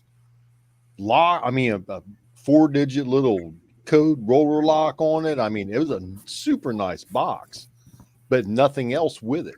No optics mount, no other, nothing. No thumb rest. Alien is the same way. It comes in that big ass box, but you're never gonna use that box. It's too big, too bulky. The Bull Armory came in like a plano box. Same thing. I mean, it's nice if you want to fly with it or something. You know, you can use that at least. But give me a freaking gun bag. You know, you can buy I just did a real review. I got a post for a $30 gun bag I've been using with my competitor, and so you know what? Include something like that. At least when you buy X5 Legion, you send in the coupon. They send you a coin and that 511 bag. Well, guess what? I've been using the 511 bag for the last 3 years or so, and it holds up. It's pretty good. So give me something there with a gun that I can use. You can always use another gun bag. The freaking all that plastic fantastic is just a garbage. Well, my Staccato came with a really nice gun bag. My Wilson Combat came with a nice one, but I ripped it because I stuck like 4 guns in there when I got him out of the house. I've got the new Staccato, the black bag, not the gray one. I've got the black one. That's got 2 sides to it. It's got room for 6 magazines on a separate zipper side. And then you open the other side. It's got 2 internal pouches, one for springs and gear and tools and stuff, and one side for the gun. Is that Staccato optics ready? Yeah. You better go through my videos and pick the guns you want to trade for that. I got a nice thumb rest on it, extended safeties. All right, so yeah, just go through my videos, pick the guns, and let me know. Heck, there's one guy that shoots in the group that we're in. I ran into him the day after up at the Finn, and he was picking up another Staccato. He said, "Yeah, I got like 12 of them." Tall guy with the tattoos, got a construction stuff. Yeah. You know what I'm talking about. Oh yeah. Yeah, it's like I stood there and I looked at him and he looked over. He goes, "Hey, you're that guy." And I said, "Hey, yes, I am." Yeah, he shoots a Staccato XL. Yeah. He's left-handed. Yeah. He's a good shooter and a good dude. I shot with him today. Really? Yeah. Yeah, Jeff Ford, we talked about that a little bit earlier. Yeah. Oh yeah, that was fun. So Scotsman, you got a rig set up for if you want to get out there yet? You were talking cowboy action, weren't you? Yeah, I got to come down there and go to the Finn and pick up a couple of different guns. So you got to finally use that card. I'm going to finally use that card. By the way, we're going to make that happen. So I got to figure out what I want. But yeah, we'll come down there and figure that one out. By the way, did anybody hear from Big Al from Oklahoma? No, I did not. I haven't heard from him in a while. he used to send me email here and there. I actually have his entire competition rig he sent me. You know, he used to send me email here and there or text, and I haven't seen him on the chats or anything like that. So everybody in the chat, if anybody knows anything about Big Al, let us know. Yeah, I'll try call him this week, see if I can get a hold of him, see what's going on. I'm concerned. Yeah. But anyway, I don't get a whole lot from him. I have the entire rig from him for I'm guessing limited gun. I never got the holster to work, but I got the belt pouches and whatnot, and I got 2 other ones, so I don't really have a use for it. So if anybody wants to get into this stuff and needs a rig, let me know. I'll pay it forward. Oh, Daniel, that guy's name's Ken. Yeah. Yeah, Ken. They call him Blackie. Really? Yeah, Okay. that's his nickname's Blackie. I'm going to try to get into PSA and cowboy action shooting. I don't know what I need for PSA. What the hell is a PSA? Yeah, I haven't heard it. Not the USPSA? no, the other one. The IDPA. IDPA. Yeah. Man, that stuff will teach you bad habits. Not really. I started with IDPA. I don't have a bad habits. If you ask me, if you're a concealed carry guy and you want to just shoot like that, probably IDPA better than USPSA. Because they're geared to realistic self-defense situations. That's what IDPA is all about. Semi-realistic. I mean, considering they won't allow appendix, although they did send a group email, so maybe they're considering it. Bald, they allow appendix now. Oh, they do. All right. Yeah, they started this year. Yeah, so IDPA is probably a lot closer to actual self-defense scenarios and all that, but it's still just a game. It's a fun and games. Yeah. They allow compensators now too. Yes, I do. I know that. Well, they allow them. They allow them if it's like a part of the battle or something, right? It's not like a full-blown open gun. Yeah. IDPA has 38 pages in their freaking rule book, though. It's really not that bad, to be honest. USPSA had a bunch of rules as well. IDPA is fairly. Once you shoot a couple of matches, you get into it. And if you go on my channel, go on the early videos back 5, 6, 7 years ago when I shot mostly IDPA, and look at the New England, New Hampshire, Live Free or Die, Massachusetts State, New England Regional, the matches that we used to shoot over there, how elaborate the matches were. I mean, we done it all. We shot from underneath the car, from inside the car. We shot from moving gator while the other's sitting behind you. You had to drive the car and shoot at the same time. We shot at night, with a low light. I mean, you name it, we've done it at the IDPA. So you don't get that at USPSA. We got a lot more. They put a lot more moving kind of. You run through something, activates the laser beam, that activates the target, and USPSA you rarely get stuff like that. Jamie's got an untapped resource there too. He's got Chico, and he needs to go with Chico and hang out with Chico, and he'll walk him through it. So yeah, and I got another buddy at church that's trying to get me to go too. The nice thing about the IDPA is that you can literally take your carry rig, your gun, and go shoot a match. You need a gun, holster, and 3 magazines. That's it. Yeah. See, that's what it's designed for, is your carry rig. And when I shoot USPSA next year, when I shoot pistol, it's just going to be my carry gun. I usually shoot at least 1 or 2 USPSA matches with my carry gun at the end of the season, and I shoot it from the appendix.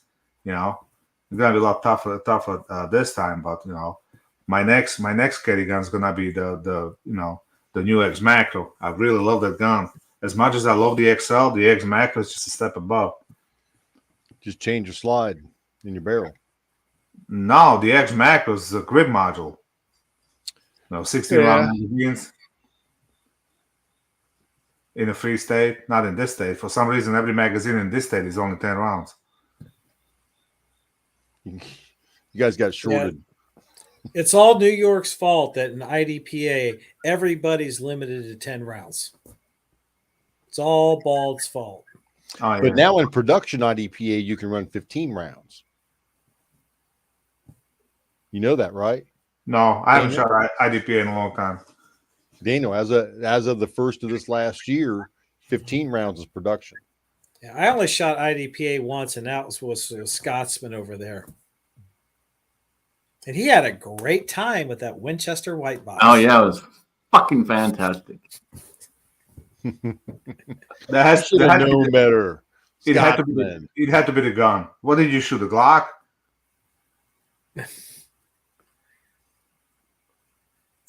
No, man, I had two different ones with me. I had one of my CZs and my Beretta, and none of them have ever failed other than with that white box ammo.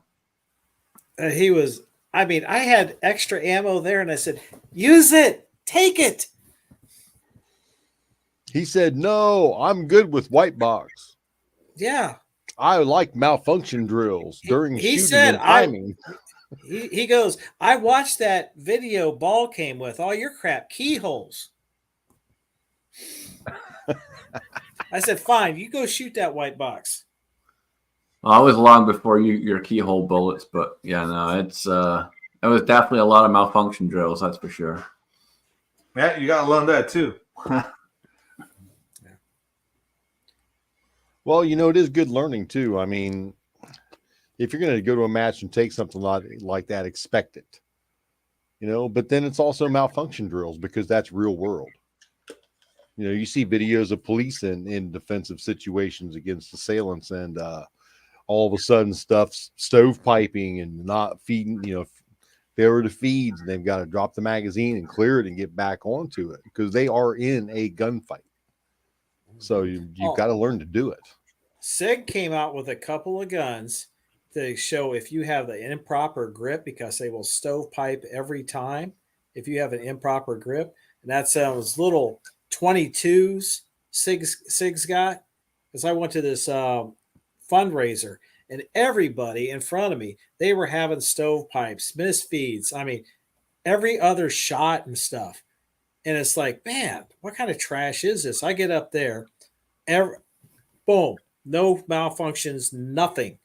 And then the guy, the range master, picks up all the ammo off the bench that he had to clear for these people, put them in my bag, and shot them again, and shot them all. And that's the only thing I can figure is they had a very incorrect or light grip that was causing it was 22 longs. So has to be live with this thing because some guns are just prone. The SIG that I got, the 322, it did not like certain ammo. It seemed like, especially to begin with. As soon as I went up to some decent ammo, got away from the Agula crap I was trying to run through it, it loved the CCI stuff. Since then, I haven't tried to run the Agula again through it just to see if maybe it was a break-in period or something. But at first, it did not like Agula ammo at all. I think you should get the weakest ammo you can for that gun that will run the slide and shoot it until it no longer does that. I'm just thinking just the whole thing with grip. Yeah, with that shooting that light, the slightest thing wrong is going to cause it to stovepipe and misfeed. Some guns simply don't like certain ammo. That's all. Even the Bull Armory makes those little 3-inch 2011s, and they kind of designed around 124 grain bullet.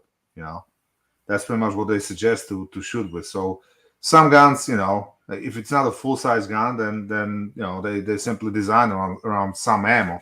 I'm not saying it's right or wrong, but it's like a car. If they design it around 92 octane, then that's what you should probably put in it. You said 90 octane? Well, 92 or whatever the hell the super is. Oh. 93.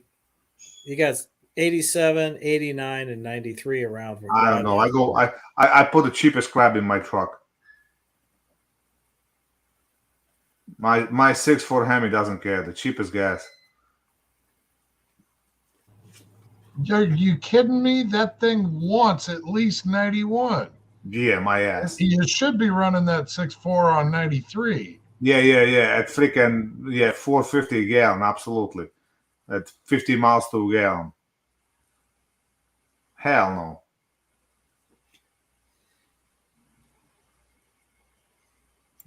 Well, if y'all And- remember, it's how many years has it been since you did that video, Alan, where you took a tableful array of guns and tried to induce malfunctions?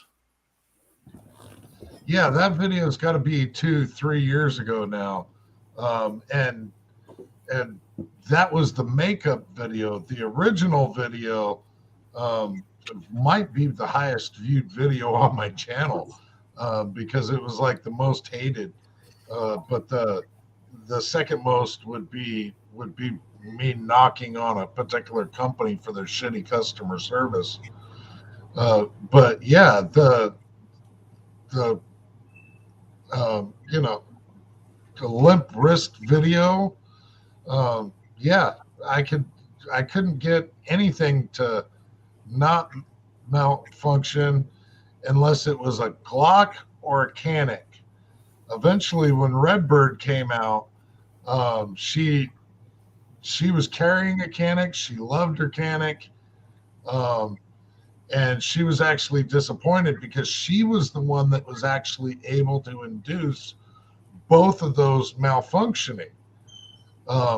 And so, yeah, she was like, wow, I'm not sure if I need to be carrying this anymore or not. Yeah, Ken is a knockoff of Walter, and Walter PPQ, or well, it started with the PPQ line. He was prone to limp wristing, and I think I showed it on the video. If you held it like improper, like just with the two fingers or whatnot, it'll absolutely jam every time. You know,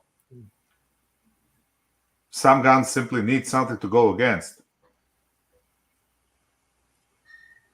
Would you say the whole thing with jams and malfunctions, it's really most of the time it's the shooter and not the gun? Not always. I didn't say, I said most of the time. Majority it's shooter. Majority it's shooter error. I watch really good shooters at the shoot today who would start off very aggressive, good grip, and after they shot a few, they would start to relax. Okay, to get a little comfortable in your situation. And all of a sudden, now they're racking it because they got light primer strikes, they got a failures to eject, failures to feed. You know, so you have to know how to use your tool. And you got to keep them clean. Well, and that's the thing. You got to think about it. It's a tool. Every tool malfunctions. I mean, some more, some less, but everything can malfunction. Sometimes tool is made on Friday at 3:30 in the afternoon. So I've watched guys leave a match because of an X5 failed.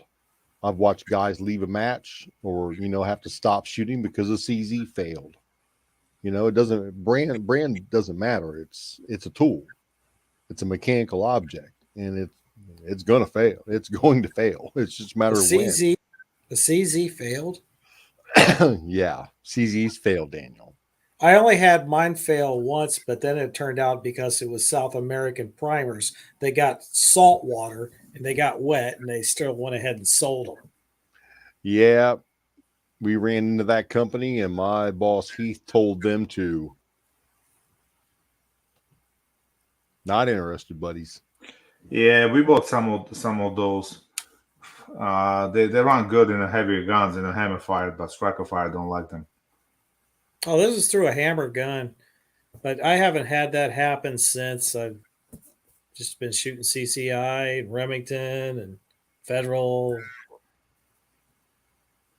But yeah, but that South American crap, no. It just leaves that white in your brass. The brass turns white powder in it after a couple days after you shoot.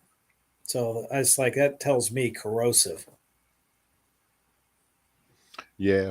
No, we don't deal with them at Republic Ammunition. we do not. We're not going to get those in. No way, no how, because of the corrosiveness and the inconsistencies. And Yeah, they swore to God. They said, we've got it fixed. We've got it fixed. My boss said, okay, send me 10,000. I'll have my worker go out and shoot them. And if we get one failure, we're done. They never sent them. I was looking forward to 10,000 free primers. I can see him right now at the matches, opening in the truck and going, "Hey guys." I got a stack up on the primers next time I got money. Thank God. If I had 10,000 primers like that, I'd sell them at $20 a brick. I would just to spread it, just to spread the wealth with it. I would. Well, the Gen X primers seem to be working good. The only issue I have with them, they don't seat as nice as everything else. That's about the only problem I found with them. They are slightly larger in diameter. Bigger. Yeah. So I gotta be careful. I gotta mess. But you develop a feel in the press with it. That's about the only issue. The only brass I can feel any issue with those Gen X primers is the military head stamp. Yep. Even 9mm. The military head stamp does not like those Gen X primers. Yep. But everything else, Blazer, Federal, I mean, it doesn't matter. They all go in nice except for those military head stamps. Well, that's where a 1050 would come in nice because it's got a built-in swager, So you're swaging every piece of brass regardless. Yeah. And you can go as far as have somebody make you a plunger that's 1,000 bigger or something, so it works better for those primers.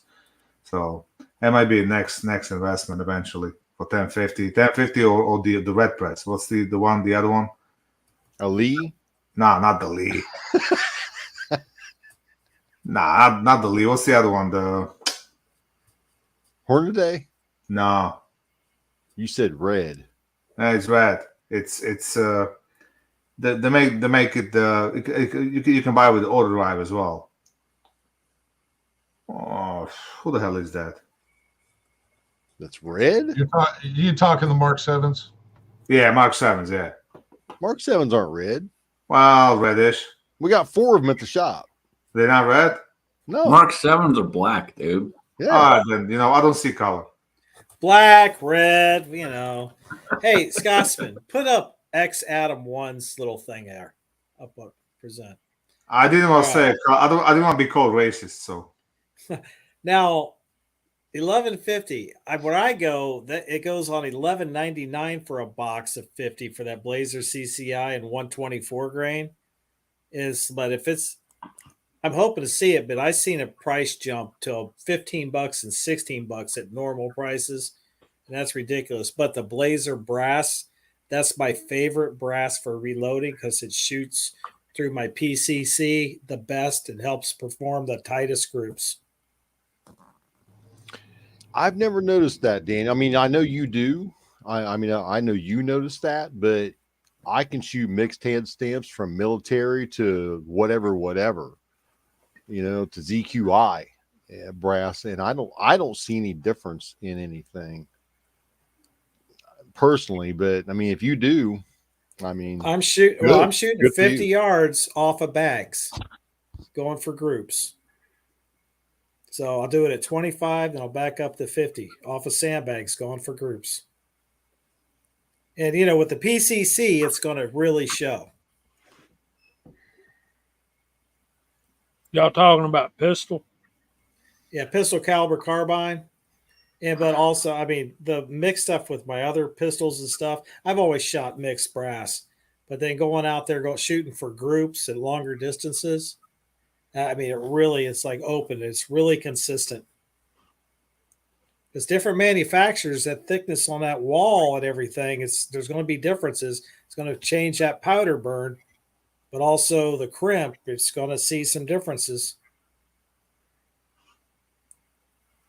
And once you go beyond pistol, we're gonna start going through the room. Daniel, since you're always talking, go ahead, man. What you got? I ain't got nothing. I'm boring. I stirred the pot in here tonight a couple times. I appreciate being here. My range, I want to have the date on when it's getting expanded tomorrow. So when that happens there, we can do some comparisons, get Scotsman. I've got a bucket of wheel weights here for you.